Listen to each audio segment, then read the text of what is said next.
3 weeks ago, I laid out a COVID-19 action plan for this winter that prepared us for this moment.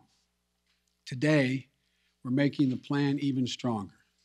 First, we're setting up our vaccination and booster efforts. We're stepping it up significantly. In the past 2 weeks, we've seen the highest vaccination rates since last spring. And we aren't as vaccinated as a country as we should be, though. That's why we have added 10,000 new vaccination sites on top of the 80,000 sites that we already had in place. And even more will open in January. I know there's some parts of this country where people are very eager to get their booster, where it's harder to get an appointment, So starting this week, I'll be deploying hundreds more vaccinators and more sites to help get the booster shots in people's arms. I've ordered FEMA, the Federal Emergency Management Agency, to stand up new pop-up vaccination clinics all across the country where you can get that booster shot. We've opened, we've opened FEMA vaccination sites in Washington State and New Mexico recently as cases have increased. And today, I'm directing FEMA to stand up new sites in areas where there is a high demand. These steps are going to help us add more and more booster appointments and over the next few weeks. I also want to say a word to parents. If your children are not vaccinated, please get them vaccinated. If you're a parent, understandably, who waited to see how the first shots went with other kids before getting your own kid vaccinated, you can stop waiting.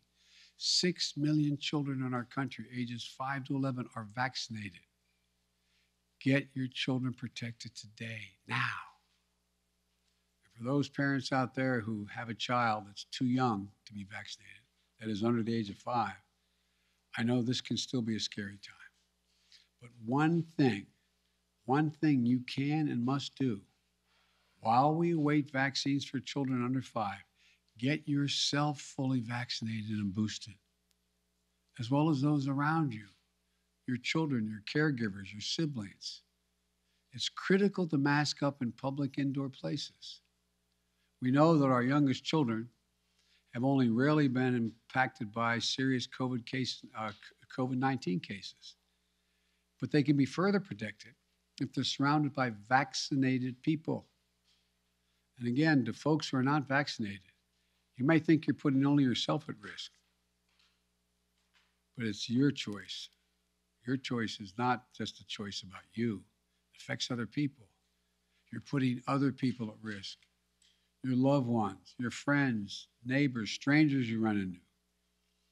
And your choice can be the difference between life or death. The longer the virus is around, the more likely variants form that may be deadlier than the ones that have come before. Let me say again and again and again and again, please get vaccinated. It's the only responsible thing to do.